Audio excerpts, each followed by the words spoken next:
everybody. I'm Jason Hillhouse. I produce the features on the DVD. I'm Anthony Michael Hall. I'm sitting with Mr. I'm Judd Nelson. And we're going to watch the film with those of you out there interested enough to watch the film with us. We're going to have a little walk down memory lane here. There we go. Just playing now that Judd and I live in Boca. Well, I tell you, I like those loose waistband pants. Who doesn't?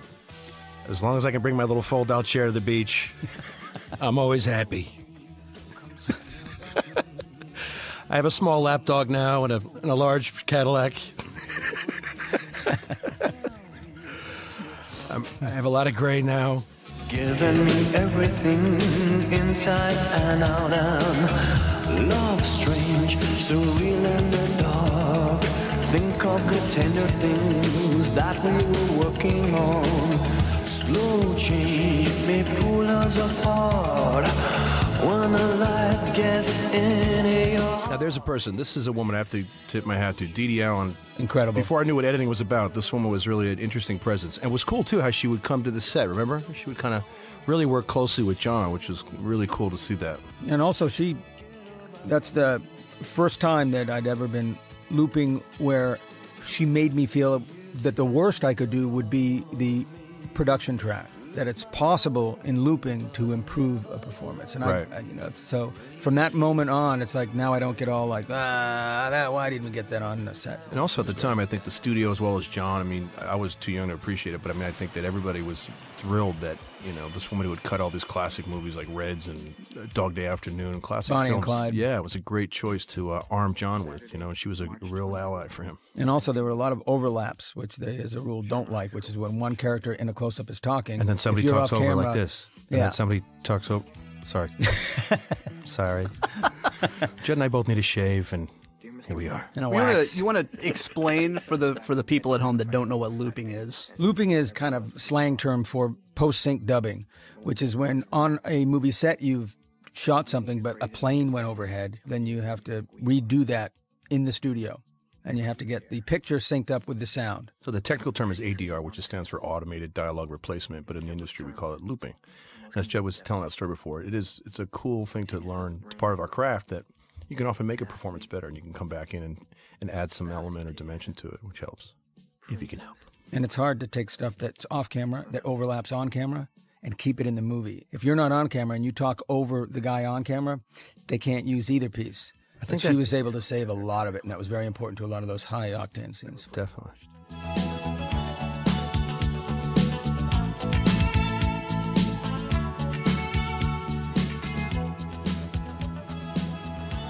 If I'm not mistaken, I think this BMW belonged to Hughes. The guy with the red hair and the Burberry scarf, we have no explanation for. I think he was arrested shortly after. Molly was hot. She had kind of an old lady do there, but I like it.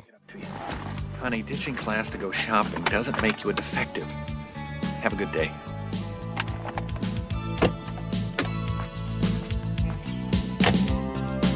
Is this the first time or the last? This is my mother, Mercedes Hall, my sister Mary. Not unlike how she would yell at me in high school, actually. It's very similar. It's very, my little sister, who is now 28 years old. She's an amazing performer in her own right. She's a singer. So it's cool. This is fun to look back and see us. E equals MC squared. It's that license plate. Very good. Very good. Yeah. Hey, I screwed around. Guys screw around. There's nothing wrong with that. This guy, when I shot Batman last summer, was on Batman. Ron, remember this actor? Yeah. He's cool. Yeah. He's been in lots of stuff. I had some gray, and he had all white hair, and I went, wow, okay. We're both still doing this. Check out that patch on Emilio's shoulder. State champ, and it's got ballet, I think. He was state ballet champ. Look at that hair. The hair is always working, though. Yeah. There's Judd. Right on. I told the story when we did the interview before with Jason that you came to the audition just so ready, man. You were just like there. You were already there. Came in with That's the a boots. long time in high school. Yeah. All 7 years of high school really paid off, and you got a great role. I can Judd, you were almost great. read it. I remember from the day you came in the audition, man, you just came in like, what movie? Can we start? Or what?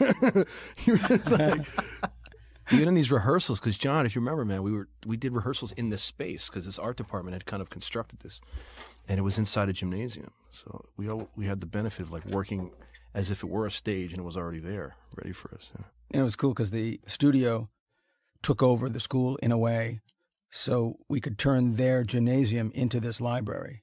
However, at the time, there was a USFL football team, the Chicago Blitz. They were practicing and using the school as their kind of like home base. So they practiced in the big gymnasium. Not anymore.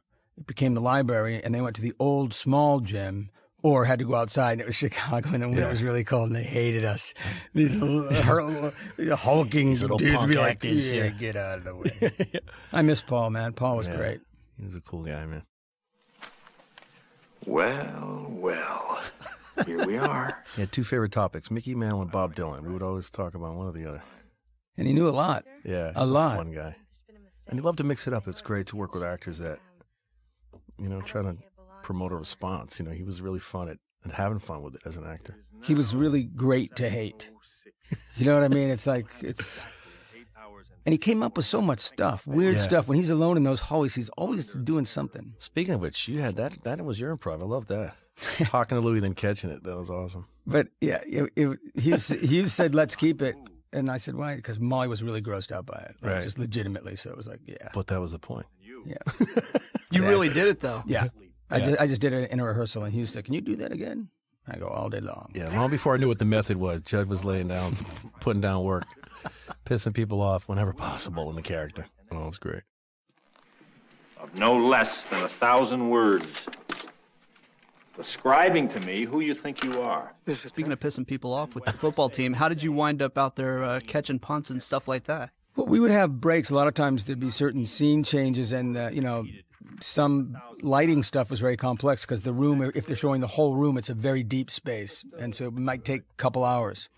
So I'd wander around, and you'd hear like some activities somewhere in the big school, and I would go there, and there was the receivers in this line catching balls out of one of those football throwing spiral machine things with the two wheels. So I just kind of joined their line when we catch passes, get my fingers darts smacked. at 90 miles an hour. Oh, just like boom, bouncing it off my chest.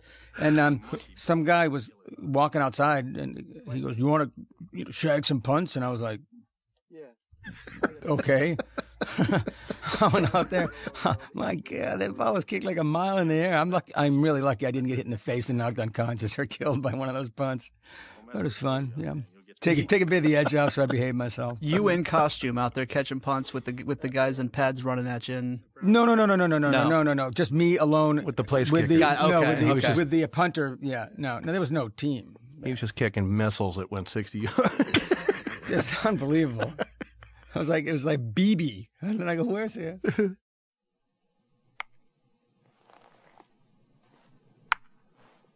Allie's so good in this. She could hide behind her hair like no one.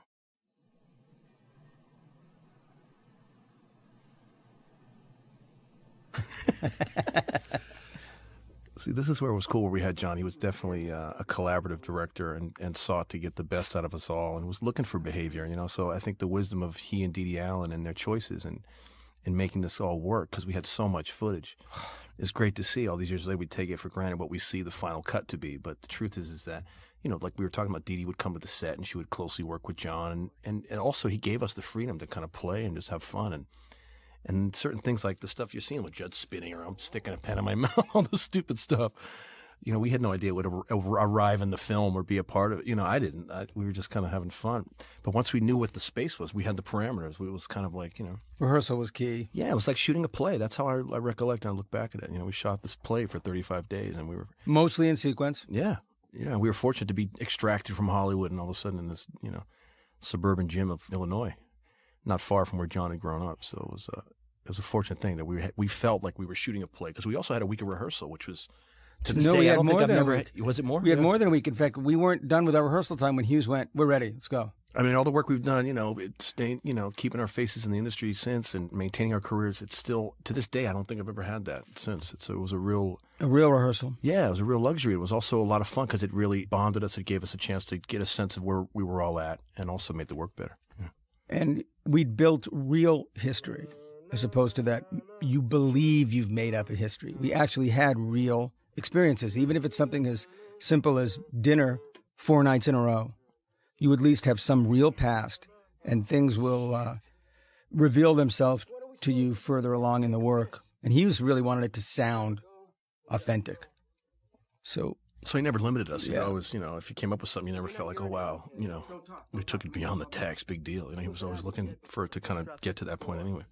the freedom that he gave us, the idea that he would trust us like that, which is the point of the film. Well, just because they're 17 years old doesn't mean they're 17 years dumb. There's a weird thing, though, about like rehearsals and stuff like that where you think, you've said, I've never done that before since. It always seems to work out when actors and stuff get those chances. You hear those stories over and over, but for the most part, people, they just don't do it. Yeah, in terms of genre, too, this is something that kind of broke a mold in a way because it was what is in the industry talk is like a talking heads film. It's really about a bunch of people sitting around talking.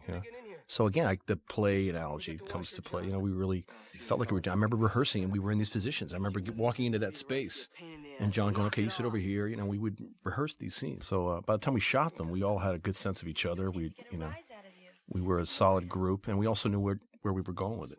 So it was a definite. Now it looks like a luxury, but to this day, I've often looked back and thought about that there was great intelligence in just doing that, putting us together. We sat in a room. I thought they were all going to be like that. I really did. I mean, I look back on that, and that is a high water mark in terms of the importance of having everyone be on the same page. Right. It's like if you get rehearsal time and if you shoot in sequence, it's not like you're trusting the other actor to know that in the scene before this, they actually threatened to kill me. So it's a little bit heavier. We don't have to do that because before we shot the scene, we shot the scene where he threatened to kill me. So we know that. So and it's a great collaboration. You don't realize it till you're blessed enough to work in the business when you're on the set. You see that there's, sometimes your best idea will come from the script supervisor, or sometimes it's the guy, at craft service table. It's a great collaboration, even though it's a director's medium. I think that sense of support was instilled in us in John because he gave us these roles and we all knew what we were doing, but he always was collaborative that way. And I think that was his intelligence too, that he allowed his scripts to transcend even the beauty that they had because he hired people that he believed in. But there's a great collaboration always. You're talking about rehearsing. You're talking about the five of you guys. Were Paul and Kapelos kind of kept away a little bit, let you guys kind of have your thing, a little us versus them a little bit for that? Well, that was happening right away. It just also because Paul wanted to hang with us, so that was perfect because we could give us the power to say no. So we could. But you guys rehearsed those scenes, right? With you and Paul, yeah. It's like, but there would be. He wouldn't necessarily be sitting there on a day when just five of us. Yeah. Was the five of us in that rehearsal. If we were going to get to that stuff, like we wouldn't do necessarily a whole read through of it. We would be, taking it from the first scene and rehearsing it till it made some sense to us. And John knew basically how he wanted to see it and how he wanted to shoot it. It's a business at the end of the day like anything else, so there's always such a sense of the clock and rushing. So it was a great, as Judd say, a high watermark in our careers to start with this great project. And we had these great roles and a well-developed script, but he was smart enough to sit us all down and get our input and let us work through it. So once we sort of got on our feet with this and we were shooting the scenes, there was a familiar, we had a closeness and a vibe already flowing, between us. But it's funny you said that because I thought the same too. I kind of thought it would be like this after, and usually the director's the most stressed out, doesn't know what the next shot is. It's like the world changed after this. But part of it was the good fortune we had to kind of be in Chicago and do this. It was at the beginning of his career after 16 Candles, did pretty well, even though it was a small film. And so I remember him telling us that his intent was to do this first. I think the studio was going to make this film first and they flipped him. So we were fortunate to kind of be away from everything and flipped it in 16 Candles, you mean? Yeah, exactly. In terms of the making of the film. So then we did this project second, and then we were again just in Chicago, and that sort of remote quality helps it too. It's a lot of the fun of it. Because then you came back here to do Weird Science, right? Yeah, it was fun. There is something about that pulling it out of Hollywood. I mean, that's kind of cliche. It's like, oh, Hollywood's bad and you can't get anything done. But there is something to be said about that. Well, the story takes place there. And, that's where he lives. Why not put it there? It's like, it's easier. It makes the most sense. And for the actors, it's one less thing you have to imagine and hope everyone else is imagining the same thing. In fact, it is the same room where we're going to go every day. It's a school. Right. I remember I went to some local schools too in that area too at the time. It was fun just to kind of get a sense of because I hadn't had that kind of upbringing. I grew up in New York City at like a kind of liberal arts high school. It was a different experience. So it was a boys' reformatory, wasn't it? I was away a lot. That's part very of the fun religious, of it, wasn't it? Just to get out of the mix, to be somewhere else. As an actor, the gift is getting the job, and then the sense of exploration is enhanced, I think, by being somewhere on location. It's fun, makes it part of joining the circus, I guess. So when you guys went to an actual school went in, kind of mixed with the kids, I did that whole. We did some of that. Yeah. Hughes arranged it for us to go in. I know that Allie, Emilio, and I went to this high school, and the principal knew, but most of the teachers didn't. And then and it worked out perfectly. It was a school that had 2 halls, one called Jock Hall and one called Freak Hall. And that was like, are you kidding me? That's perfect. So I just waved to Emilio, see you at the end of the day. And then went over to the other side, and it's great because I was, over 18. So I met some guys, and I could buy them beer. I was like, yeah, I got an idea to work. Come on, let's go get some beer. Just treating it so poorly, it was perfect. You didn't get put in detention at that school, did you? No, but I did get sent to the principal's office, the one guy who knew that it was okay for me to be there, so it was perfect. I hadn't found my classroom yet out of, Freak Hall, and I didn't have a classroom, so I was always going to be found out there. Bender, that's school property there. I mean, it doesn't belong to us, and it's something not to be toyed with. It's very funny. Come on, fix it. You should really fix that. Am I a genius? No, you're an asshole. What a funny guy. Fix the door, Bender. Everyone just shh. Listen, I've been here before. I know what I'm doing. No, fix the door. Get up there. Shut up! God damn it! Why is that door closed? Why is that door closed? How are we supposed to know? We're not supposed to move, right? Why? We're just sitting here, like we're supposed to.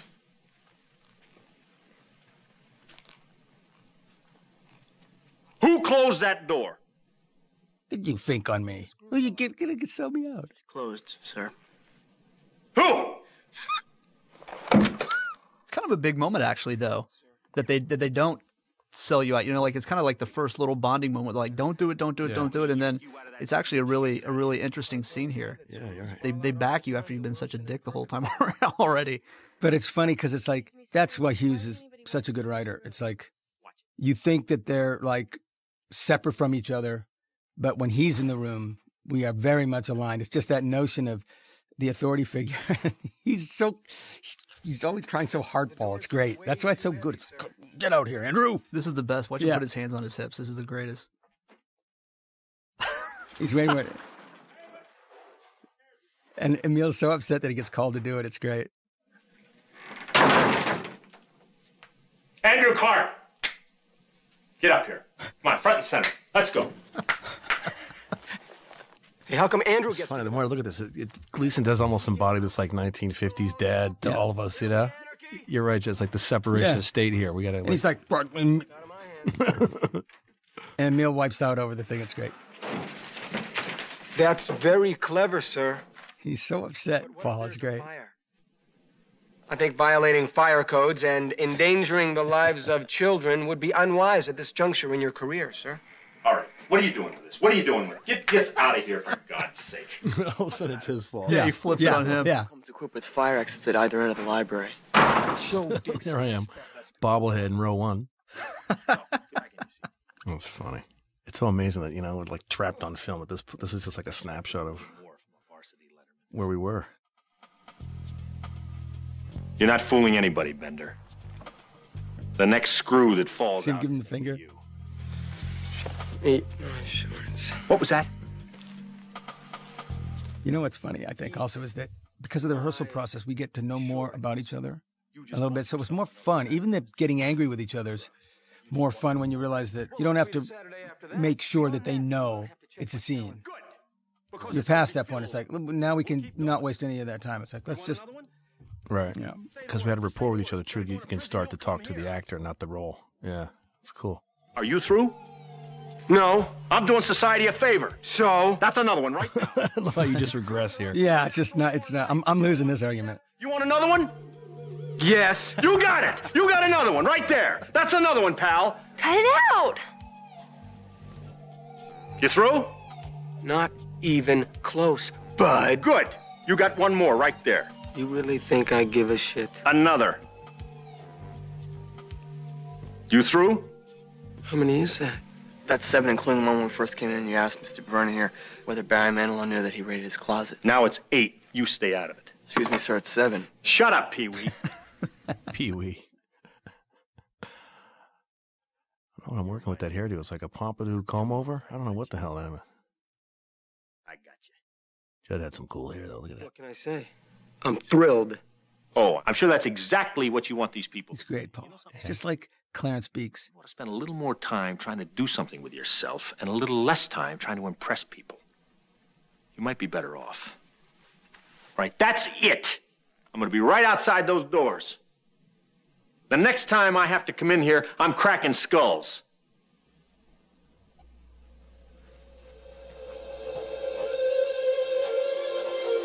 Great use of music and sound in this movie. Yeah. I love the door just slams hard. That right there, Judd, I told you this before, but that is, in my opinion, the greatest fuck you in cinema history. I mean, that's a great fuck I like you. that. Yeah. It's a really good, I mean, I know they kind of went back and did a little audio stuff with it. That's a great fuck you, if I may say. Judd was a master of Tourette's early. Definitely. You just feel it all, though. You know, that whole scene gets built up and it all comes out right there in that, you know, throws his head back and just roars. Yeah. Now, how'd you wind up setting your shoe on fire? Was that your thing? Was that you? I think so. Yeah, it's like anything you could come up with, like, I think was encouraged. This kind of stuff, too, we ad-libbed and then we'd shoot it, yeah. The behavior, any little behavioral stuff. Because if I remember what I thought John wanted at this point was just how would we all entertain ourselves, which is what it became, you know, like what would we be doing in that first hour where we're just driving ourselves nuts and yet not kind of engaging each other.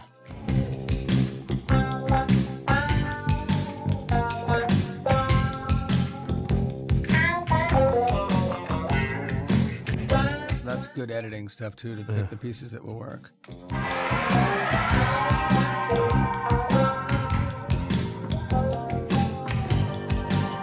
And this was great. This was actually written in the thing. I remember reading it in the script, saying that was pretty cool. Again, speaking to the teamwork factor, again, the set it's amazing. It was like, you can't really fully appreciate it, but it really was like 2 levels, and it was 360 degrees. It was like a beautiful, you know. It was a real library. It was like that room that you see really existed. Yeah, it's incredible. And that was all like in this gymnasium of the school that we shot in. That had been shut down, I guess. So it's a character in the movie. Yeah, I mean, I really do. I think the library is a character in the movie, and that's something, you know, when I saw the movie in the theaters, it's like, holy cow, that's the coolest library ever. Yeah. That little bit of blue is very cool in it. That's in the second walls. floor. It's like a little hint of it around the way there. But it had all those little rooms too. It was cool. Who has to go to the lavatory? Look at him. He's so angry. Even when he asks if we have to go to the bathroom, he's angry. You know.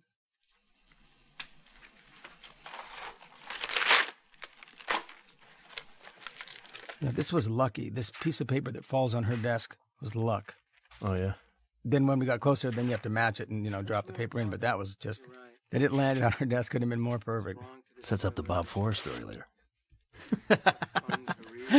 There's a lot of stuff that, Judd, you do just to fuck with stuff throughout this whole thing. Like you walk in, the first thing when you walk in, you just steal something. You don't even know what it is. You just steal the cards. Sign out sheets. Yeah, and you're just tearing up the book. You're just fucking with the card catalog later. I mean, you're just it's a really funny character thing that you pick up that you just kind of, when you're bored or whatever, there's lots of stuff in a real library like that. It's like, and I'm the one guy who is almost encouraged to break the rules. Also, I'm the one character that's been there before. So, it gives my character a certain advantage to move more freely through the space. Yeah. Meaning it's going to be a while until the other ones can. But by the end of the day, clearly, and that's what's cool, is the growth of the other 4 characters in terms of that room now. It's got a special meaning for them afterwards. Definitely. No, it's true. Your character kind of leads the rebel charge. He kind of pushes the parameters for everybody, but also forces the rest of us to look at, to sort of analyze. I mean, you might actually sit there and do your homework if I'm not there. And that would be a rather frightening moment right there.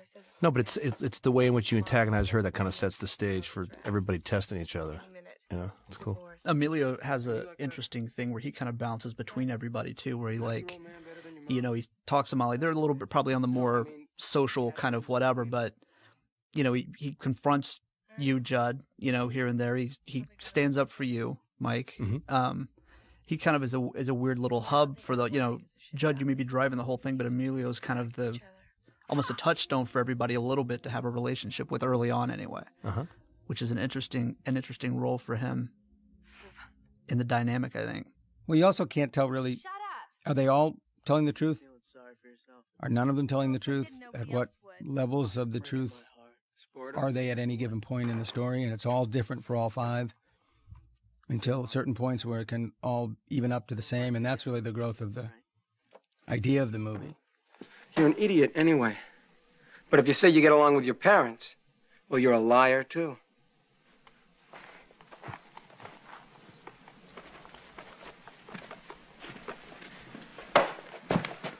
You know something, man? If we weren't in school right now, I'd waste you. Can you hear this? You want me to turn it up? Hey, fellas, Michael, meanwhile, is now 25 inches taller than us. Under no circumstances could Emilio and I together break him. Without a taser. Would you say, Judge, you say like from the beginning of the movie to the end of the movie, he grew like 7 feet or something from... What I'm saying is that when I did the first audition, when the only other actor I met was Michael in New York, I was probably maybe 2 inches taller than him. When we started rehearsals, I was maybe a half an inch taller than him. By the end of the movie, when we finished the movie, Michael was taller than I was. And I'd already begun writing letters to geneticists all over the place. Insane. No, it's true. You were getting bigger and bigger. Did your clothes fit at the end of the... Oh, yeah. I still weighed about 120 pounds. No, I know, but I mean, you just get taller and taller. Just let out the hem on some pants. It was just like, it was really grown like a weed. It was like... I'm sitting here looking at this, and it reminds me, it's really interesting that that the script works, that this movie matters. It's, you know, it's like 5 kids thrown in a room. You don't know where it's going to go. And then I guess ultimately all these themes are addressed. I'm kind of like trying to see it with fresh eyes. And it really is cool that it works somehow, you know? When was the last time you saw the movie? It's been a while. Yeah, it's been a while. It's cool. Yeah. You know what I mean? It goes from 5 people in a room to... But it doesn't seem like that long ago that we shot it, which is very weird. It's a good experience. So when you look at him, you can sort of see that thin person inside. You see, you're going to get married. You're going to squeeze out a few puppies, and then... This is from an earlier draft. Yeah. This was not the shooting draft. Emilio's taping the butt together was from an earlier draft as well. It was cool that he was she looks good, willing to let you might... guys pull that up. Yeah, he was open to so much. Are you a virgin? I'll bet you $1 million that you... What was it like, Mike? You and Molly were the only ones that had to go to school, right? Yeah. During the day. How was that? It was an annoyance. It was fun. I mean, you know, you'd go in there in spurts, but it was funny. It was a strange distraction once we were having fun doing this. I know. They would leave, and then I'm like, wait, who's this? This ain't Molly. Get this woman out of my eyeline.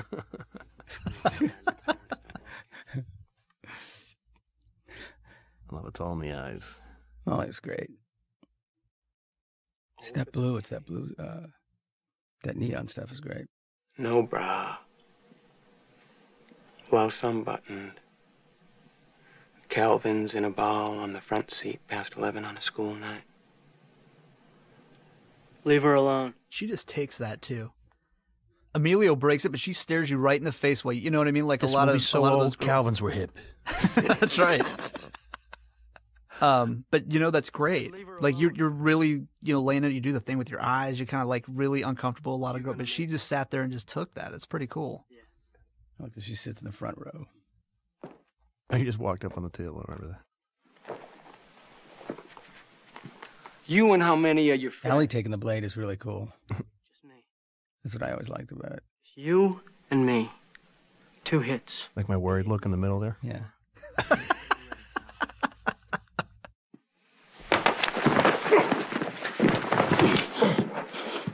You're confident Emilio's going to handle this. You don't even put a hand up. He just stayed right there. Why not? Because I'd kill you. It's real simple. I'd kill you, and your fucking parents would sue me, and it'd be a big mess, and I don't care enough about you to bother. Chicken shit. I like the bandana on the boot there. Yeah, was that you? Yeah. Or was that Marilyn? That was you? Jed walked in ready to roll, man. On the audition, he was already dressed. Bandana on the boot? Yep. Yeah, this is the best. Now what's this? What's the knife? What's the knife? Talk to her. Yep, and that's about it. That's about it. That's I just love that. I mean, it doesn't, like the whole scene, whatever it's about. Well, she just for shot me, Bad Boys with Sean, so she was... So for me, it was. I don't. Had she shot Bad Boys? Yeah. There's Cat. This is where I was. This is where we lost it. It's funny, man. He tells us the clock at the end of the scene. He tells us the clock's fast. Yeah, it's a great It's great because he singer on the way embodies that like Chicago guy, you know, that he Yeah. is. He's from there, you know. But he started out in improv comedy and just a funny actor. He goes, "Hey, Bray, how you doing, Bray?" Your dad work here? And it was important, John, too, this character, because that he was a connective tissue to the school, that he knew all of us in ways that we didn't realize, you know. So that was a cool thing. So the scene kind of sets the stage there, where we sort of take him for granted, and he's really got the wink up, you know, the one up on us, really. He might have been you guys. I mean, he went to the school, right? He might have been you guys. Well, how he young, says that 10 he has that years ago, speech. whatever. He's Right, the exactly. man of the year. Yeah, he has that feature. I see you guys at your best and your worst, or whatever. You know, this bit. Yeah. Maybe so. That's another thing about John, Paul, and Kapelos here. They're well-rounded characters, just like you guys. I mean, the movie's about you guys, but the adults could have just been like the bad adult. And these guys, he really does give them another side. Yeah. And he says great stuff to Paul, to This line, the yeah. teacher later on. Yeah. Yeah, they have their own scenes together too, which are really good. He goes, "I'm the eyes and ears of this institution." And then he tells us the clock's fast. Yeah. Like, yeah, that's it. And it's interesting too. That scene that they have together is really interesting later on. Downstairs. Because John, I think there's a lot of John in that speech of Gleason's when he's talking to Kapelos. You know, they represent something interesting, like this is what you can be if you don't leave this town. Maybe, you know. Yeah.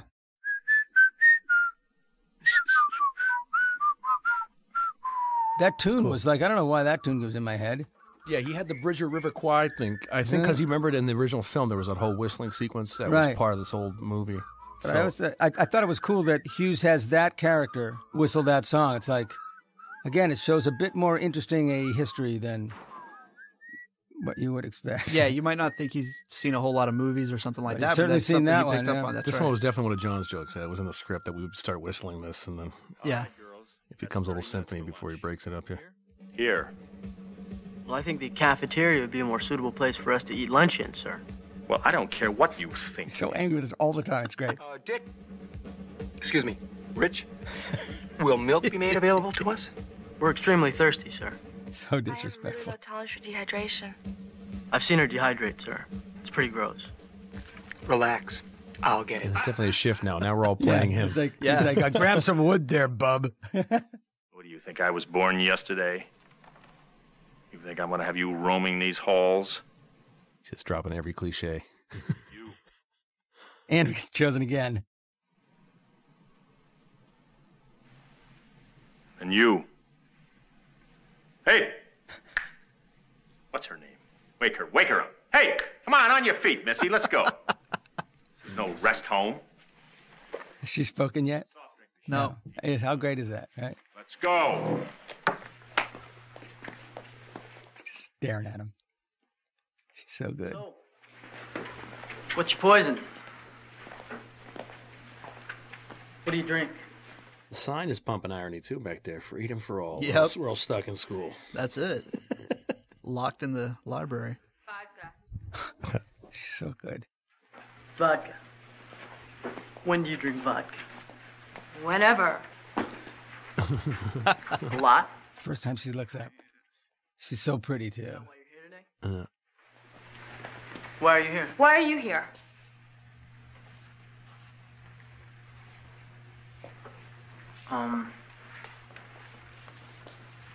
I'm here today because my coach and my father don't want me to blow my ride. So I get treated differently because, This is to your point, Judd, earlier, where you're talking about, are they telling the truth or are they not? He says this little spiel here to her because he's still a little guarded. And later he talks about, the real reason why he's there, which is cool. And it's a good scene. I think it's shot very coolly. It's not an extreme close-up.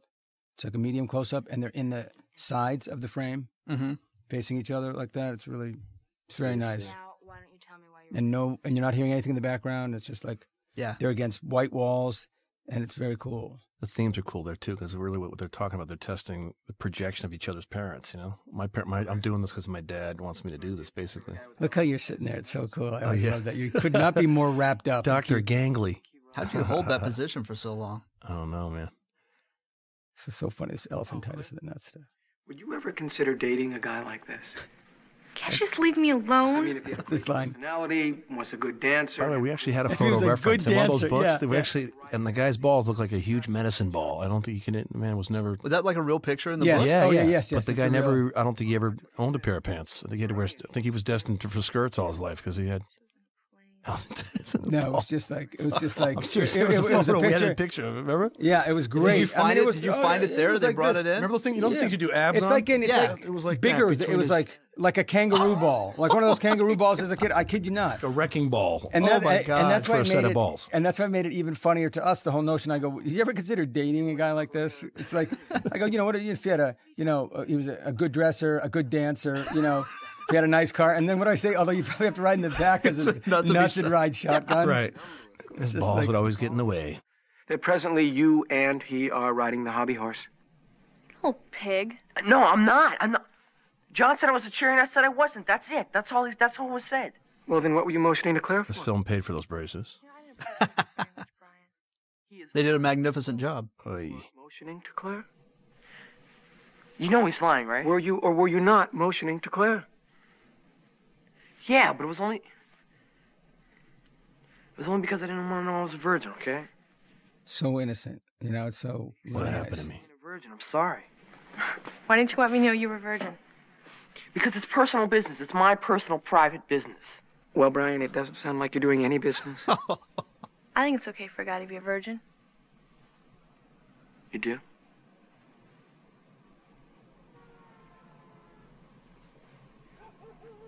She comes to your aid. It's very nice. What's in there? This is genius too.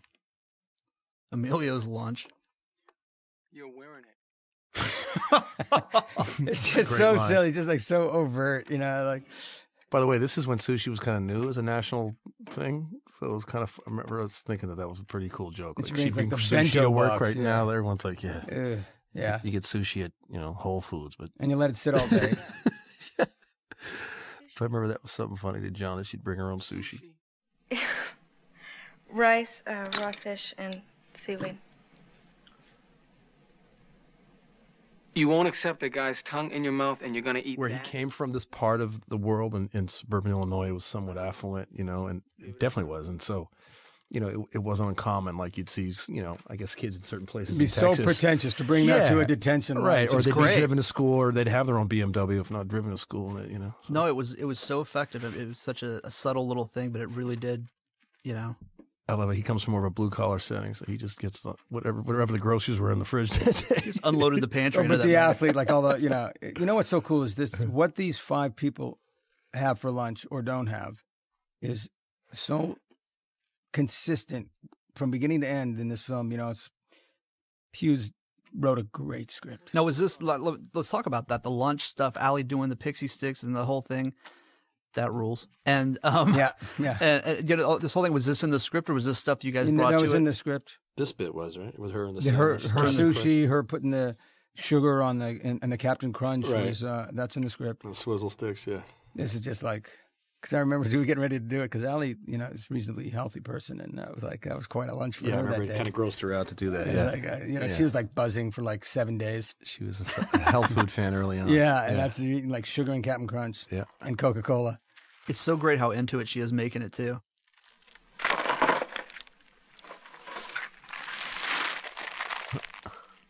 Actually, looks good.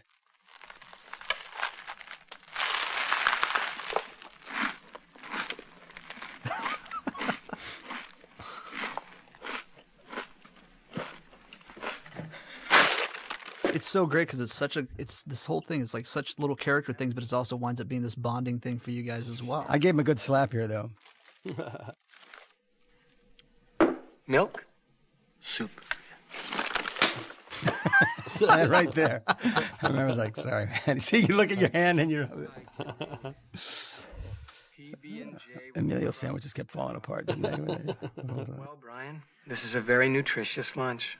All the food groups. And it's cool. I like the shot with the presence of Allie in the background. It's all being pulled closer and closer together as a unit. There's a lot of that. The rest of the whole movie, you look, they're shooting you guys in the front, you're talking to Molly and stuff, and you see Mike, you see Allie. It's a really cool, like you said, it's a really cool thing pulling it all together. That's one of the great advantages to film as opposed to like live theater is that you can choose what the audience can look at. We want you just to look at this individual image. We want you to see these, separate from each other, moving together.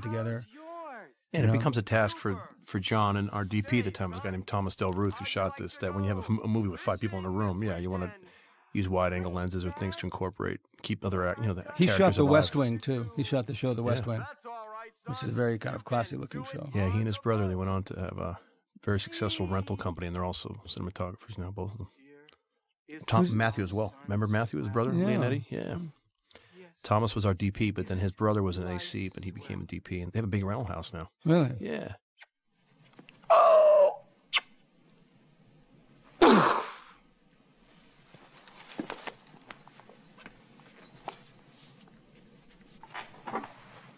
All right. What about your family? Mine? It's real interesting to see, like you said, how many different ways can you shoot 5 people in a room? This whole thing where he was doing this thing, he's shooting Judd's at a low angle, so it's almost from the point of view of you guys that are still sitting down, right? Yeah. And then when he shoots you guys, you're still at that level, right? Right. It's like Judd was saying, when we had to do a scene like this where you see that much depth, you have to light the whole room. Especially when you realize that I'm going to climb up to that platform on the staircase. So it can't be, that depth of lighting means that what you don't see, what's outside a frame are flags and lights and bounce boards. Yeah. It was like a flag forest. You couldn't really run. If you ran out of frame, you hit something. Joe, you're great in this scene. This is a powerful scene. And this is something I think all these years later when I think about why this movie matters to people, because I think it breaks down the stereotypes. I think that's something that people really related to. I don't know if you did that in your audition, but I think you did. Did you, or in that scene, or no? I don't know. Anyway, you're just awesome in that scene. Thanks, it's great. Man. Yeah. But it's like, I think also what is that each character has legitimate, authentic, painful things that happen to them that they know they have to suffer with, but they're not happy about. And, you have to make do. Everyone has to make do. You have to deal with a lot of stuff. And to pretend that everything's perfect no one buys it anymore. I think this was the first kind of. So again, your character takes the lead here by exposing that, saying, look, this is where I'm from. Even though the mask is your anger, the reality is you're saying, this is where I come from, And that's why people love this film, because I think they identify with, any combination of the characters or one character more than the other. Yeah. And then it breaks the walls. In a movie where it's about just 4 walls, suddenly all these walls are coming down. I think it's kind of cool. And also, it's a great scene, though. And also, again, it relates to the walls of the library. The library is a very open space. It's like showing that you can all be kind of together. Yeah. I remember when we rehearsed this, too, you naturally just wanted to run up the stairs, right? And so then John built the blocking around that so Judd could separate himself, and then he feels like literally hanging himself in a corner of the room, which is what he does here. He kind of runs up the steps to have a moment here. Well, it's really great, too, that you tell the story, you really open up, and then they don't believe you. And that actually hurts Bender. You see that, what do you mean you don't believe me? I mean, he's been bullshitting the whole morning, but he really opens up there, and it genuinely really gets to him that they didn't believe him. Yeah. That's why it's interesting watching this, because I'm looking at the script even more than ever. You start to address the themes, like parenting, your own image of yourself, where you come from. Everyone's bringing it to the table here. Everything's polluted. Everything's polluted. The coffee, the food, the kids are polluted.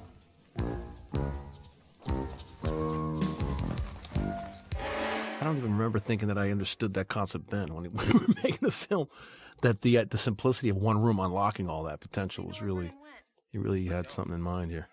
And you're right, like you said, Jason, before, the school is definitely a character. These are the actual hallways of the school. So then we, and it was empty, so it was kind of. And you get that feeling. I mean, they don't shoot that much outside the library, but you get the feeling it's this big empty building. You really do. These hallways and the way that, the ADR with your footsteps and the whole bit. School on Saturday. Who's going to be there? Yeah. Kids that get in trouble, the teacher unlucky to have the job, and the janitor. And then you set us out on this journey, which also kind of represents risk here. Like we're risking together to get back safely. I mean, for all of you to agree to do it. It's like, because basically I'm going to get my dope. Right. All these themes. Look at that locker. It's very funny. The doors. Got the doors going on in there? Yeah. All sorts of shit. Did you get to decorate the locker?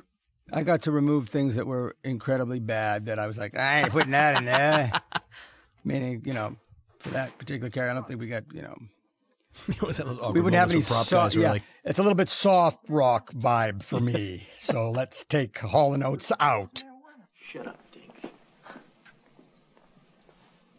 Do you approve of this?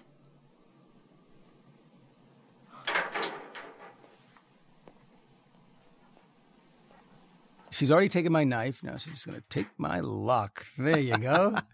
Those great eyes, Allie. The lab, and then we'll double back. You better be right. If Vernon cuts us off, it's your fault, asshole. What do you say? Where are we going? Those cool Nikes you had, man. They were nice. You know they were comfortable. Chuck Taylor.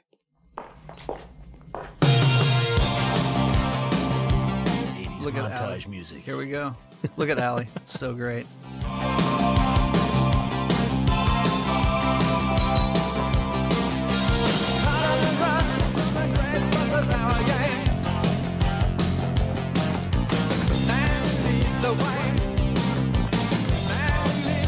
The interesting thing is, how can he be in these spots where it's kind of like MC Escher weird? It's like, well, it's not. What? How do we? We're running, and like, how does he get? It's a weird Scooby-Doo ghost chase montage, isn't it? Exactly. It's basically. We have to go through the cafeteria. No, the activities hall. Hey, man, you don't know what you're talking No, about. you don't know what you're talking about. No, we're through listening to you. We're going. How many different halls and areas did you actually shoot this in? Did you just shoot different angles Yeah, down I think it was the like way? 3, but we just shot them 85. Well, how many? There were only 2 or 3 stories in the school. I don't remember. Yeah, but it was cool because we had yellow lockers and red lockers in terms of big halls.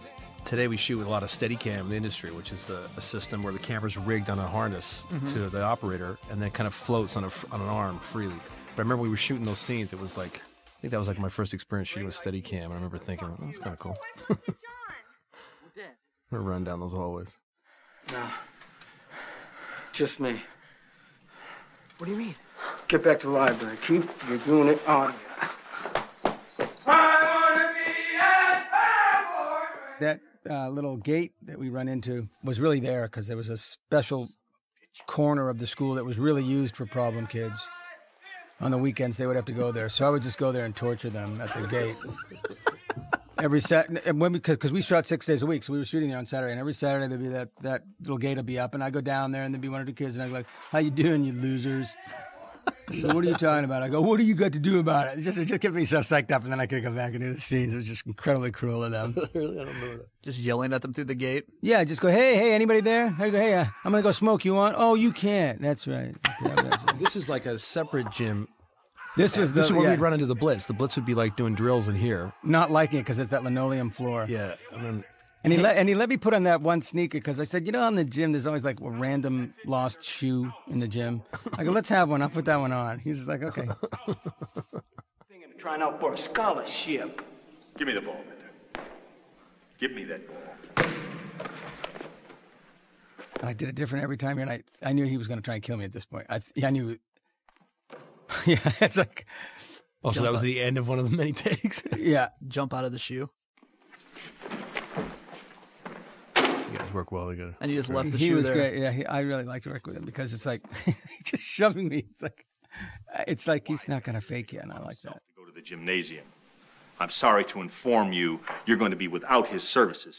Without his. He had this great way of feeling like a coach. Like Paul played baseball growing up, and I think at a point in his life, I remember he telling me that he had hopes of becoming a professional baseball player, but he has that feeling. There's some scenes where he feels like a coach yelling at you, like this is one of them.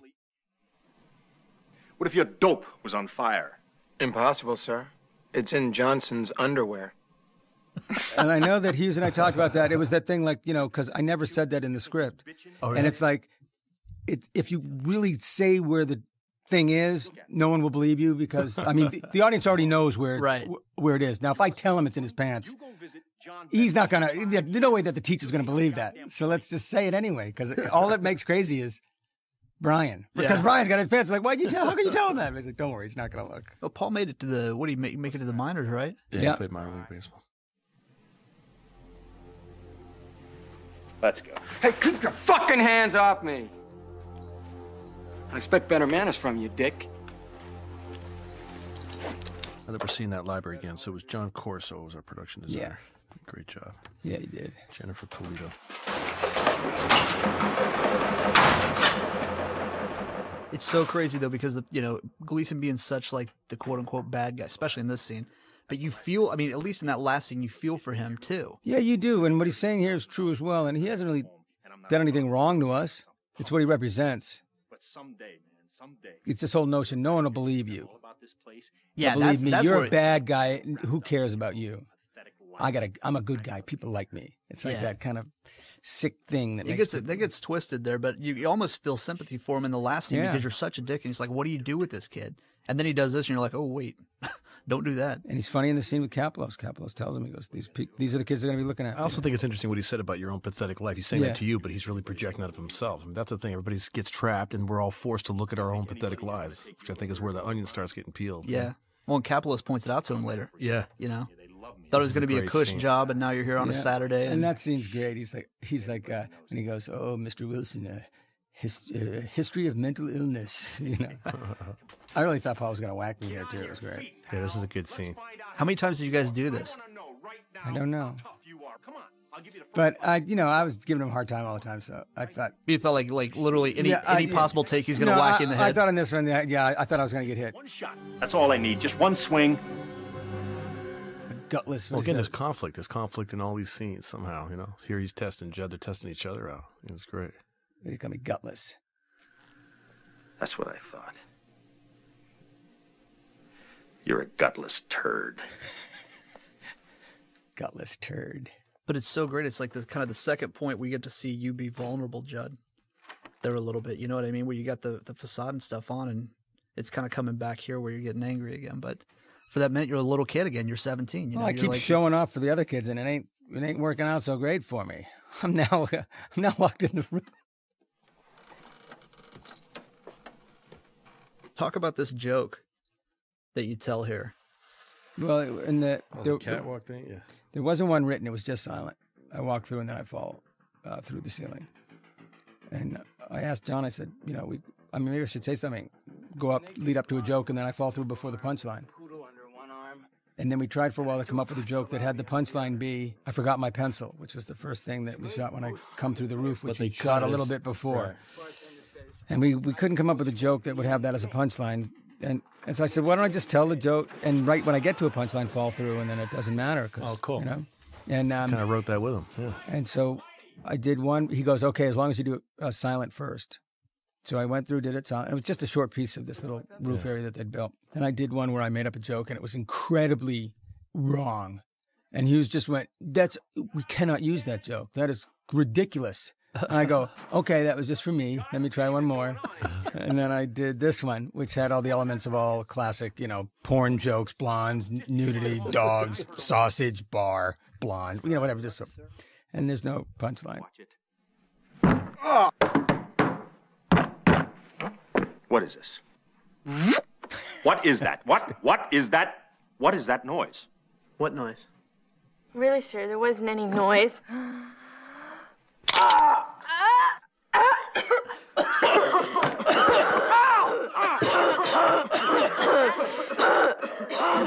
That noise? Like Allie's cough. Yeah, it's like, she's so great. The most forced cough ever. But but it's like, I'm on the team. Yeah, oh yeah. And then her laugh. You make book on that, Missy. And you, I will not be made a fool of.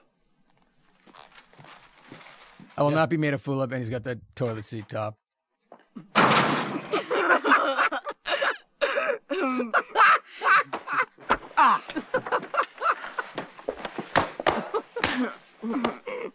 It was an accident. You're an asshole. Sue me.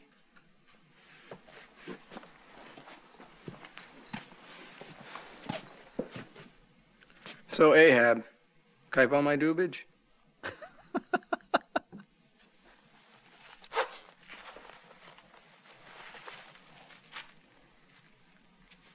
Yo, wastoid. You're not gonna blaze up in here. Yo, wastoid. What was that? Neo Maxi Zoom Dweeby, was that you? Yeah. Or was that Hughes? No, it was me.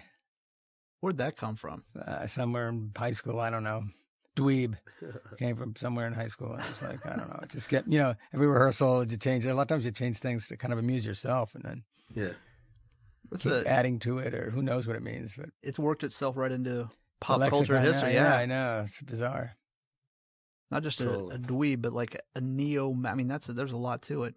a lot of layers going on there.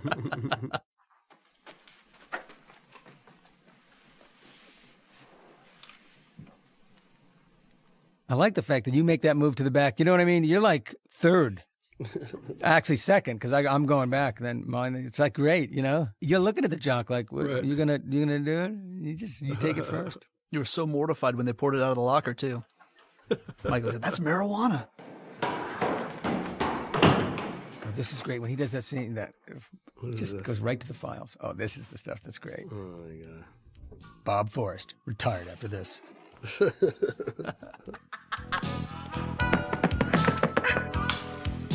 This is where you just point and shoot at Mike. Yeah. Mike, you're stoned, go. And then he goes for 45 minutes. It was great. He was so good. There's so much stuff. There's going to be hours. Yeah, remind me there was a crew there. No, it was really fun.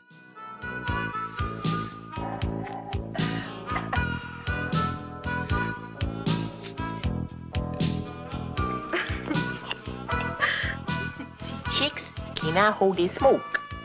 That's what it is.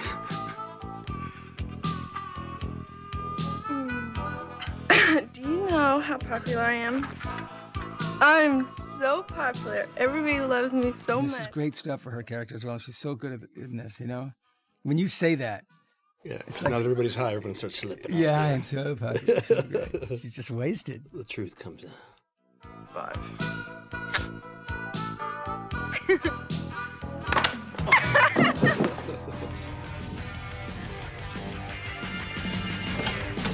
How much has he been smoking in there, too? That's the other thing. Cheech and Chong are in the AV department. That one cigarette, like the fog machine. Yeah, this is what weed does to you, kids. Yeah. You turn into Spider-Man. It's so funny. It's so tame by today's standards. Like now, people there's like security checks in high school. People are selling guns and drugs, everything. It seems like a different world. It's funny. What's with the whistle too? Which I is have no great. idea. I just like whistling. In a way, it was more. There cabbie was whistle. a certain element of innocence to that time period. Totally. But also where it's set, it is. Yeah, we had to have our outside of a 80s big montage. city, yeah.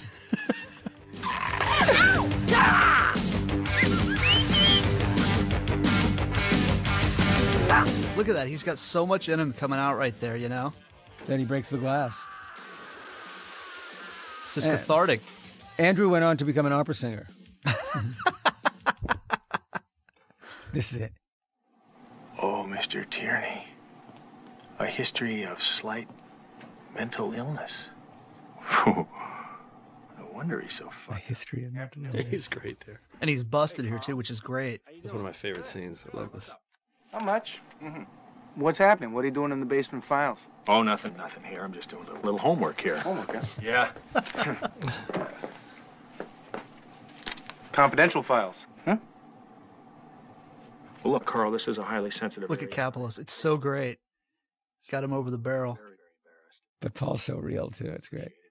If this would be something that you and I could keep between us. What are you gonna do for me, man? What would you like? Got $50? What? $50. No, man. No, you got a middle name? Yeah, I guess. Your middle name is Ralph, as in puke. Your birth date's March 12th. You're 5'9" and a half. You weigh 130 pounds. And your social security number is 049380913. Wow. Are you psychic? No. Would you mind telling me how you know all this about me?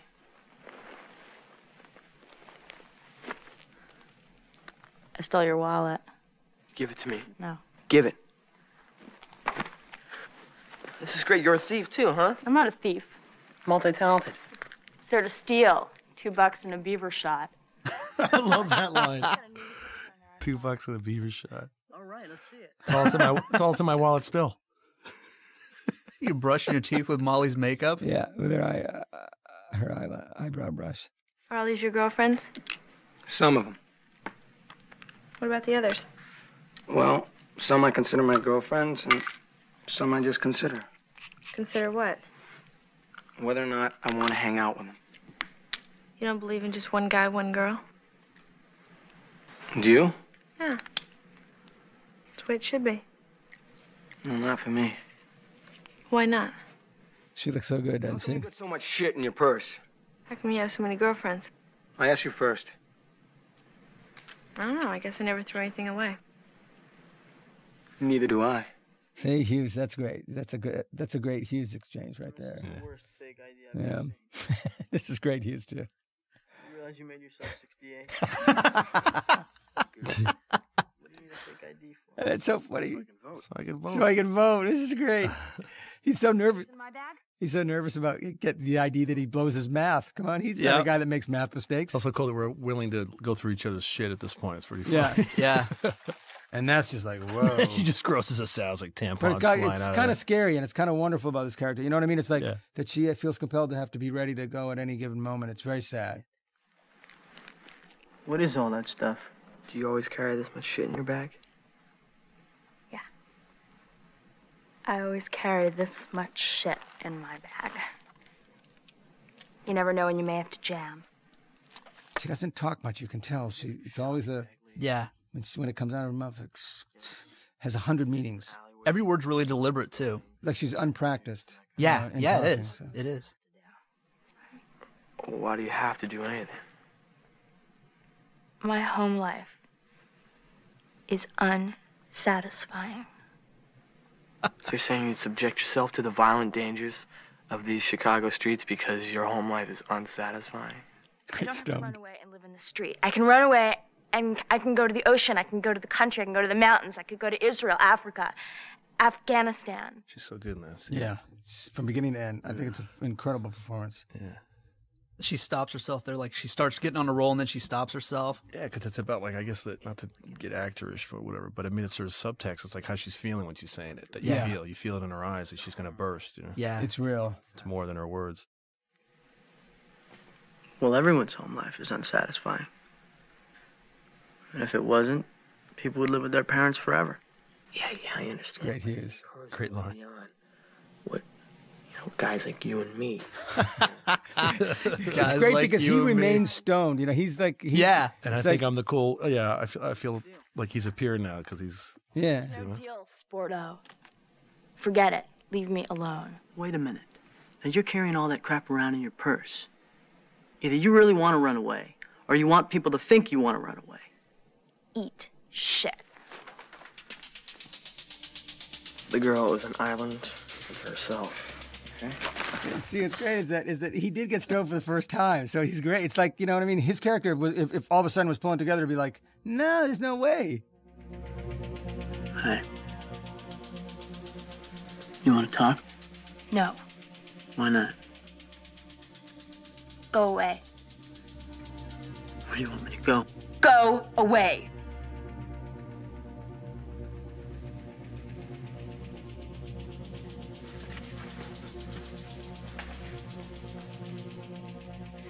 You have problems.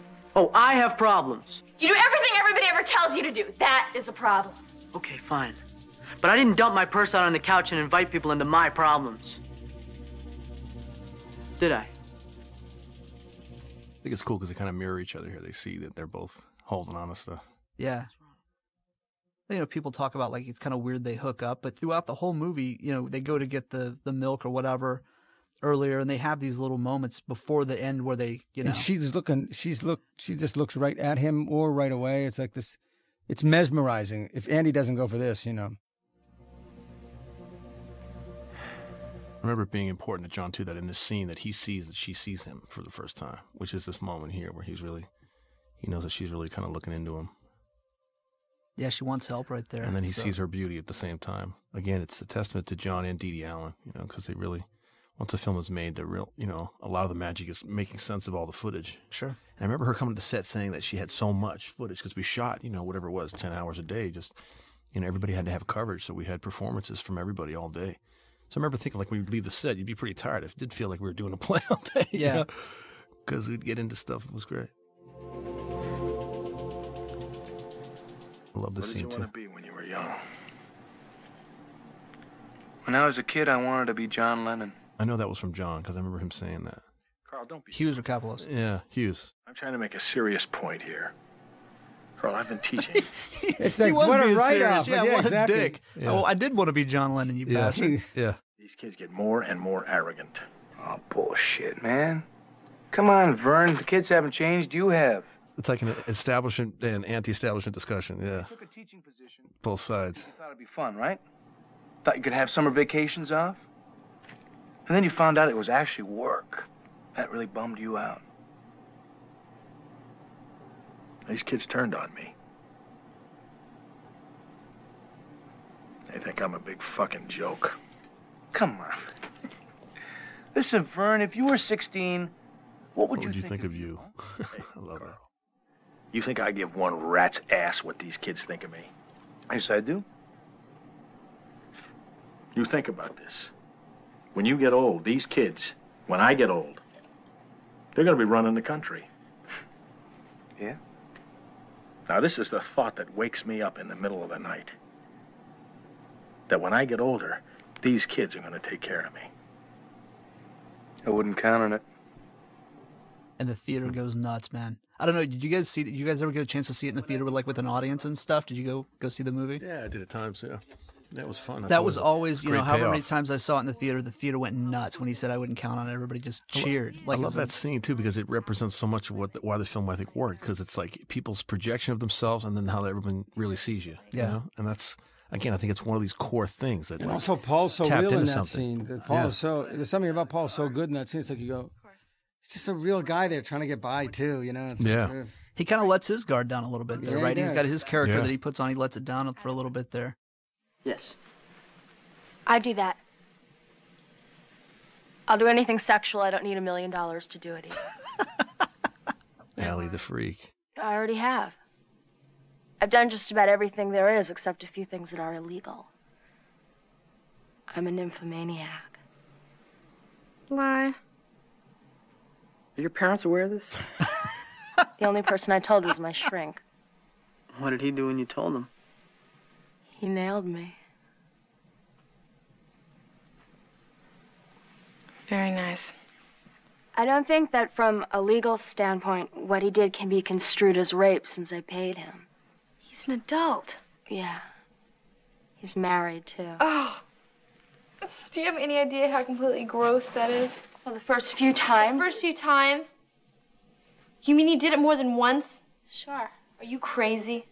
Honestly, You're the judge. You're looking at Molly that whole time. Watching Molly react to Allie doing that stuff. You know what I mean? It's like she took over for you there for a minute just messing with Molly. it's a good spot. Yeah. Have you ever done it with a normal person? Didn't we already cover this? You never answered the question. Look, I'm not going to discuss my private life with total strangers. It's kind of a double-edged A little late for sword. that. Yeah. Well, if you say you haven't, you're a prude. If you say you have, you're a slut. It's a trap. You want to, but you can't. Then when you do, you wish you didn't, right? Wrong. Or are you a tease? The quality of Allie's voice is very good. It's kind of, it's like. I also like too this image of like how he put us in the back. You see the whole library too. It's a nice shot. That I don't do anything. the wide shot is cool. You're a tease. Okay, let me ask you a few questions. I already told you everything. No, doesn't it bother you to sleep around without being in love? I mean, don't you want any respect? I don't screw to get respect. That's the difference between you and me. It's not the only difference, I hope. Face it, you're a tease. I'm not a tease. Sure you are. Sex is your weapon. You said it yourself. You use it to get respect. No, I never said that. She twisted my words around. What do you use it for then? I don't use it, period. Oh, are you medically frigid or is it psychological? I didn't mean it that way. You guys are putting words into my mouth. Well, if you just answer the question. Why don't you just answer the question? Be honest. No big deal. Yeah, answer it. Just answer the question, Claire. Talk to us. Come on, Answer the question. Don't be a Come on, it's jerk. easy. It's only one question. No! I never did it!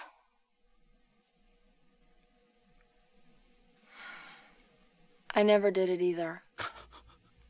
At this point, too, and just where the industry was, like, there was no video village. So one of my best memories is of John being there. Like, he would just sit behind the camera. He'd be sitting on the floor with us, just like the camera operator would be on the floor to get these low angles. And he was really there, part of it all. It's great. Is he a good audience?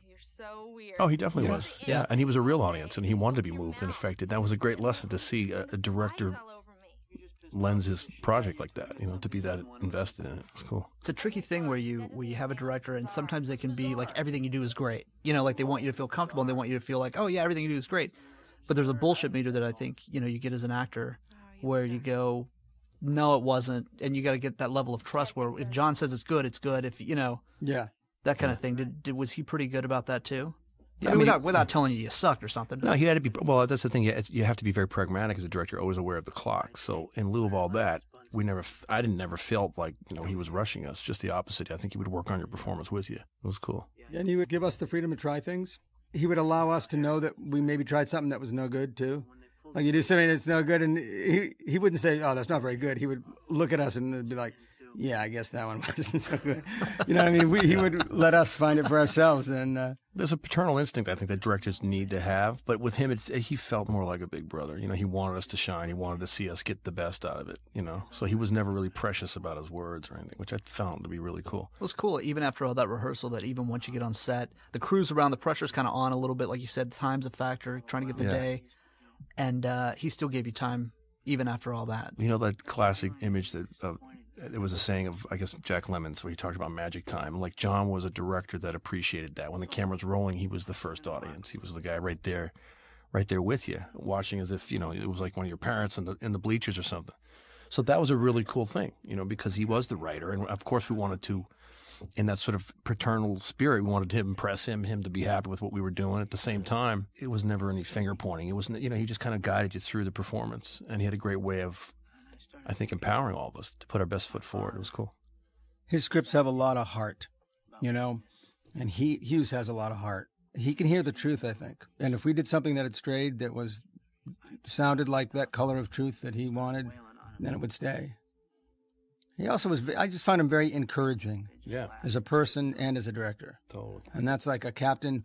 If the director's the captain of the ship, I'd like the captain to be encouraging if we're going to come upon some high seas or dangerous times or, crunch time. You want the captain to not be like treating you like you're something he wants rubbed off the bottom of your shoe. Yeah.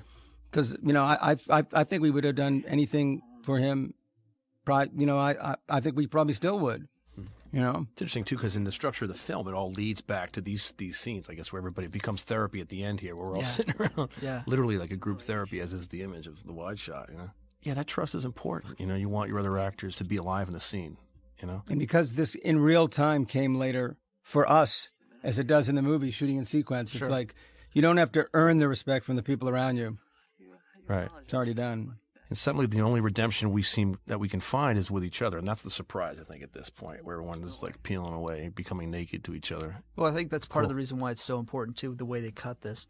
They show, Emilio's doing the thing, and they do the camera like pans around him, right? And then we go and we get everybody's reaction shot while he's still talking because you guys are going through it too, Yeah. He's like this mindless machine that I can't even relate to anymore. Andrew, you've got to be number one. I won't tolerate any losers in this family. Your intensity is for shit. Win! Win! Win!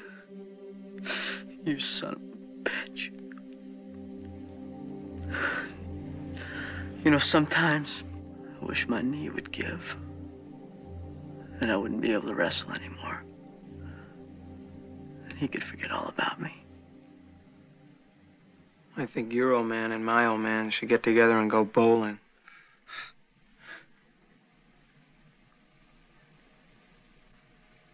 It's like me, like with my grades. Like when I step outside myself, kind of, and like when I look in at myself, you know. And I see me. I don't like what I see. I really don't. What's wrong with you? Why don't you like yourself? Sounds stupid, but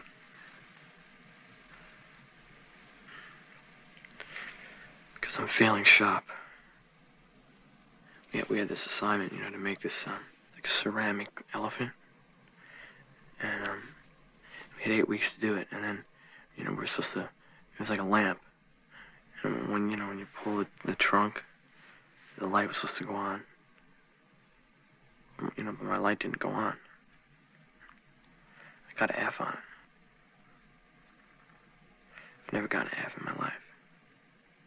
When I signed up, you know, for the course, I mean, I thought I was playing it real smart, you know, because I thought, you know, I'll take shop. It'd be such an easy way to maintain my grade point average. Why'd you think it'd be easy? Have you seen some of the dopes that take shop? I take shop. When I look outside myself, I don't like what I see. I think It's very interesting. tough. I'm like kind of hearing the script again for the first time, and that's also, I think, what this whole sequence represents, that we're exposing ourselves to each other, saying, what if I don't like how I look to myself? Can I share that with you? You know, will you still be my friend? You know, it's interesting. That's why, even though that's this high school setting, I think to this day, I think that's why this movie resonates with people, because I think these are questions that transcend certainly the setting of high school, you know? It's a human thing. It's not a teenager thing. I mean, that, you know, people look at themselves and don't like what they see deep down. But to bring that up, you bring it up for yourself. It's like a very strong move. Maybe, you know, he's considered like the weakling, not after doing that, you know? Yeah. And then it's great because Allie helps you out there. She all of a sudden takes the spotlight off you, which in a way is good. It's getting a little uncomfortable there at that. Right. And everyone's revealing their fears and their guilt, you know, like, why are we here? Why are we here? Yeah. You have to swear to God you won't laugh. Okay. Can't believe I'm actually... You pull the rug right out from under after this, Judd. Well, I'm a little mean. I'm a little mean.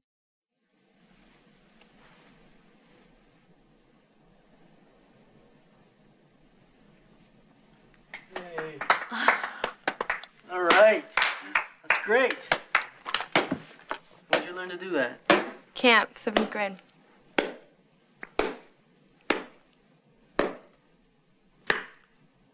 That was great, Claire. My image of you is totally blown. You're a shit. Don't do that to her. You swore to God you wouldn't laugh. Am I laughing? You fucking prick. What do you care what I think anyway? I don't even count, right? I could disappear forever and it wouldn't make any difference. I may as well not even exist at this school, remember?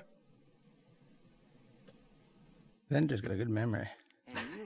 He remembers that stuff. Don't like me anyway. You know, I have just as many feelings as you do, and it hurts just as much when somebody... I think it's cool as I'm watching this, like it reminds me of what we were talking about in the first act, where your character really is the catalyst to kind of unearth all the shit, you know, and then forces everybody to kind of change. So your character does really instigate a lot of the changes. It's very interesting. When you think about it at this point, you think everybody's come so far, everybody's opened up a little bit, we're all kind of comfortable with each other, but here comes Bender again to kind of dig it all back up and say, hey, let's not get too comfortable. We're not there yet, kids. Yeah, that's why Judd was great in that role. You had this sense of anarchy, like it's even a word you use in the film, you know, like this sense of like he just keeps stirring the pot, which I think is interesting because it provides all these emotional It's like part of segues, the, you know? I think the true depth to Hughes's work is that these are like some social issues all of a sudden. It's like, these are some, it's personal, but it's really about bigger social issues. Yeah. What do I think of myself? Where am I from? What do I think of sex? But you think about, like, if you're in this situation, right, with these people, you get to a level of comfort where they did. Everybody's kind of getting along. You're comfortable. Most people cruise out the rest of the day on that level. Hey, we all got along great. It wasn't that bad. But keeps going. You know, you just keeps going. It just keeps going. And then Judd's linchpin, his character thing is really powerful, too, with the father. I mean, there's so much that as men we can relate to with our relationships with our fathers or our lack of relationship, whatever. So that whole, I think the spine of all this is he's saying, look, you know, I've been abused. You know, let's not get cutesy here. And He's really exposing himself and saying, you know. And what Allie says here is great. Yeah. This is a great line. This. When you grow up, your heart dies. Who cares? That's a great But line. it's a When you great grow up, no, your it's a heart- great line. We're laughing at you, but it's a great line. Yeah, it's one of the challenges of the script, I think. Of life, maybe. Yeah. Yeah. This is so key. And here this it comes, question. yeah. What is going to happen to us on Monday? So how many times over the years have you guys been asked that by like A fans lot. or people you meet? Like, what happened on Monday? A lot. Come up. I'm not wrong, am I? No. It's really the questions it poses. I think it's really cool. Yeah. When I hear the script again. But what's so great is they don't answer them. Just You so know, good. like, in that's this, the thing. Mike, from this point on, it's like, he asked the question and the answer is so hurtful. Mm. And it's so great that Molly's that honest, though, too. You know, again, it'd be easier for her to spare his feelings there. And she's like, no, guess what? Here's the deal. And she's telling the truth. I mean, it's bitchy, but she's telling the truth, right? If Brian came walking up to you in the hall on Monday, what would you do? I mean, picture this. You're there with all the sports. I know exactly what you'd do. You'd say hi to him, and when he left, you'd cut him all up so your friends wouldn't think that you really liked him. No way. Okay. What if I came up to you? Same exact thing. You are a bitch! Why? Because I'm telling the truth? That makes me a bitch? No, because you know how shitty that is to do to someone, and you don't got the balls to stand up to your friends and tell them that you're gonna like who you want to like. Okay, what about you, you hypocrite? Why don't you take Allison to one of your heavy metal vomit parties? Or take Brian out to the parking lot at lunch and get high? Or what about Andy for that I think matter? it's interesting how John starts like this act with Judd kind of shitting on the whole group therapy aspect of it, but then again, he again asks the really good question here, which is, you know, Yeah, he's the how one will that you doesn't really let it go. respond? Yeah. Yeah. You don't look at any of my friends, and you certainly wouldn't condescend to speak to any of my friends. So you just strip to the things that you know. Shopping, nail polish, your father's BMW, and your poor, rich, drunk mother in the Caribbean. Shut up! And as far as being concerned about what's gonna happen when you and I walk down the hallways of school, you can forget it, because it's never gonna happen. Just bury your head in the sand and wait for your fucking prom. I hate you. Yeah? Good.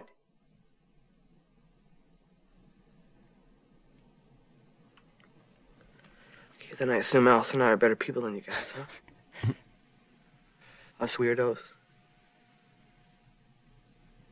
Would you do that to me? I don't have any friends. Well, if you It's did. so great that you get a little bit up on your high horse here, even though we talked about earlier in the movie where you kind of blew off Carl. It's such a great 3-point through line for your character where, you know, early on you're talking about how shitty it is to do to somebody here. Early on you totally blow off Carl. Carl's like, hi, Brian. And you're like, oh, shit. You know, and Judd busts your balls and stuff. And here you're like, hey, wait a minute. That's a really shitty thing to do to somebody. Then later on at the end of the movie, you're like, bye, Carl. See you. You know, wait, Carl says, see you. And you're like, bye. Right. You know, and you acknowledge it. So you learn your lesson too. And it's such a subtle thing. Hughes doesn't hit you over the head with it. But it's a great, and I even, you know, for years, it's something I never picked up on until I started working on this project. It's a great bit for you. Cool, thanks. Then why do you do it? No, you don't understand. You're not friends with the same kind of people that Annie and I are friends with. You know, you just don't understand the pressure that they can put on you. I don't understand what? You think I don't understand pressure, Claire? Well, fuck you! Fuck you!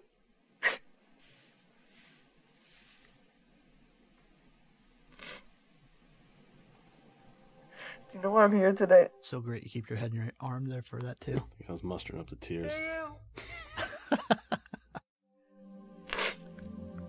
I'm here because Mr. Ryan found a gun in the locker. Why'd you have a gun in your locker? I tried.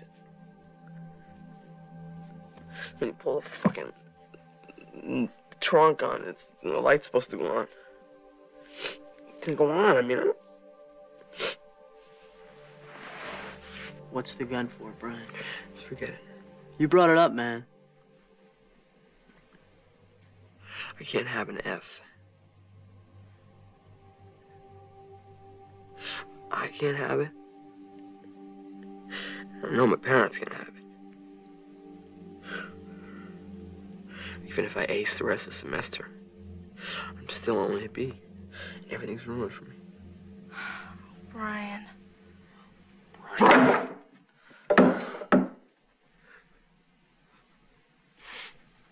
Considering my options, you know? No, killing yourself is not an option. Well, I didn't do it, did I? No, I don't think so. It was a handgun? No, it was a flare gun. It went off in my locker. It's not funny. See, it's funny, it diffuses it, but it's a serious, I mean, and how poignant is that still? I mean, not to state the obvious here, but I mean, that's something, again, it's one of those things that helps keep this movie timeless, because that's something, you know. I think it's also one of the questions that's raised here is, are we going to become our parents? Which is another interesting thing, too. You know, like, are we kind of doomed to repeat a cycle or something? To be like the people that kind of molded us. Especially with the three of you guys, like you said, about fathers and stuff. You know, Judd's got his father issues. You got, you know, your parents, you know, and they show your mom earlier, but. It was great how Dee Dee cut to Judd on that thing where I'm talking about the reason I got here. And you Yeah. can see Judd thinking about his situation with his father. Yeah, it's interesting. So there's equanimity by the end here. Yeah. And then the release is the laughter. It's cool.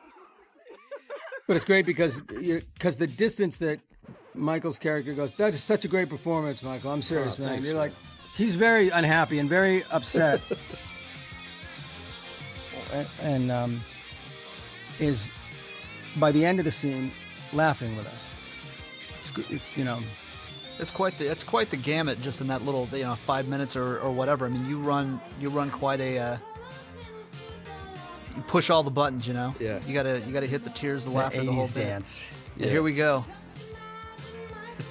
You know, and people, you know, I think this is one of the things people point to about the movie, where they're like, and then there's the dance sequence, just kind of. But you know what? It feels good though, doesn't it? I mean, like after such a hard scene, you know, like Emilio goes through his shit, and everybody yells at Molly, and Michael does the tour de force scene there. It's kind of fun just to let Charlie Brown dance here a little bit. And yeah, I think it was a product of the filmmaking at that time too. There seemed to be a popular thing attached. We wanted to do the dance, boxing training, but that was just didn't fit. Don't forget all the breakdancing movies that come out in Flashdance, and like montages with music made a lot more sense in the 80s. They do that. Oh, John embraced it though, you know. But it's I think for the characters, it was a release, right? Yeah, it is. It's a release. It's not just in a lot of those movies, it's just suddenly, and we dance. Let's build a float or whatever it is. Yeah. In this, it actually is a release, and then and he's back. Walking a little slower on the way back. I like that you can find your way around through the roof. You know exactly where to go. I'm there every Saturday. I was going to say, that's how well you know that place. You don't even need the halls. I've got an extra 2 years of school just on Saturdays. Yeah, why? Well, it's kind of a waste for all of us to write our paper, don't you think? Oh, well, that's what Vernon wants us to do. True, but I think we'd all kind of say the same thing. You just don't want to write your paper, right?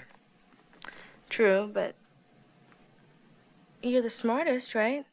She's working you. She's working you. Big time. Yeah. You get Brian's mission here. I'm not really there to let you know to do my homework for me. Yeah.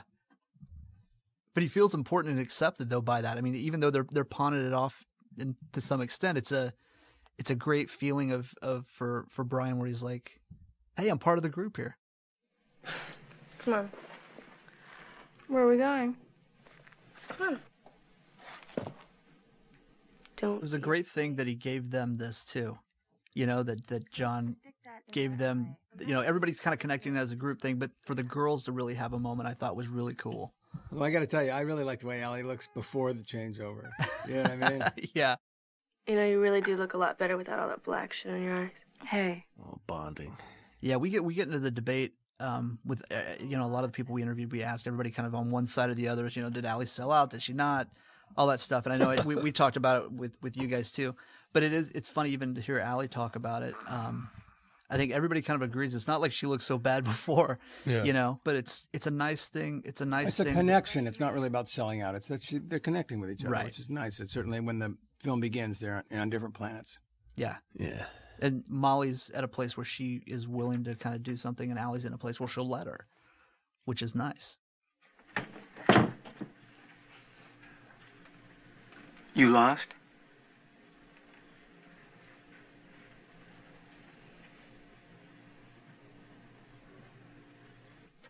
She's gonna have some good lips. Tell you. Then see.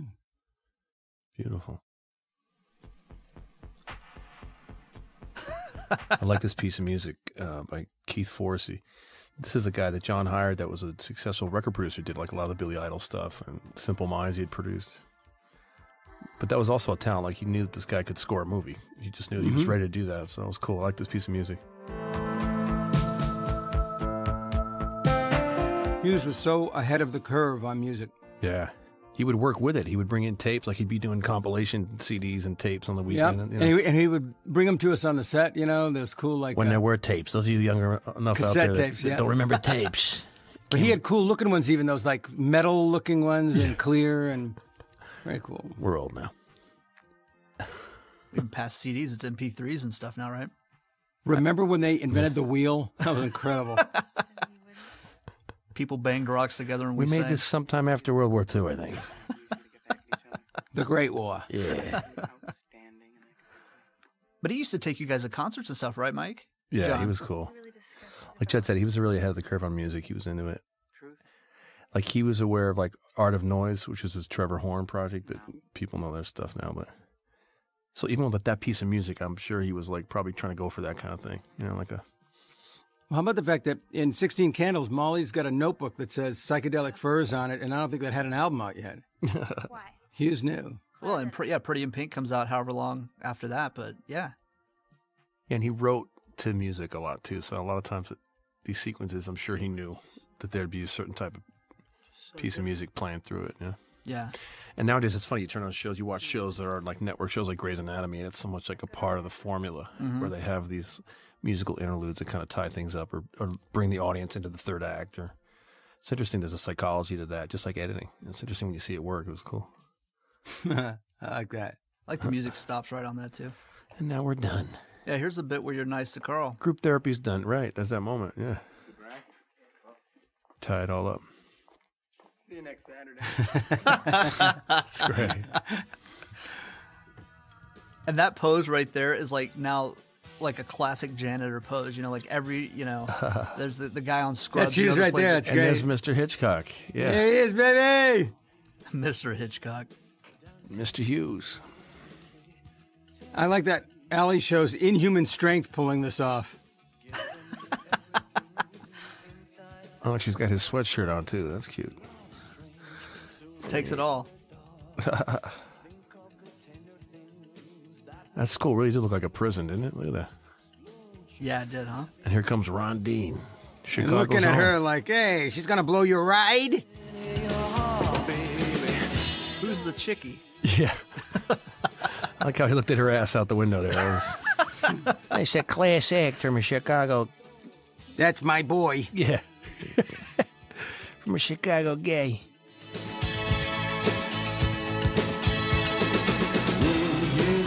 Right in front of her dad, too, Judd. Yeah. Oh, yeah, and I'm trying to get more. Oh, I'm yeah. leaning right over oh, yeah, the no, vehicle, look at him. yeah. Leaning, he's leaning in for it, man.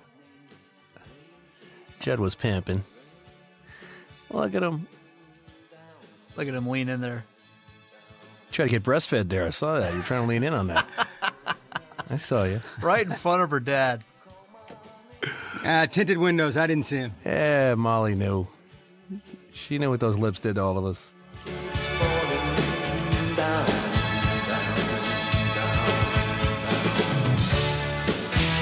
Back to that drummer from that Simple Minds band. Damn, he was good. Dear Mr. Vernon, we accept the fact that we had to sacrifice a whole Saturday in detention for whatever it was we did wrong. How was it recording this, Mike?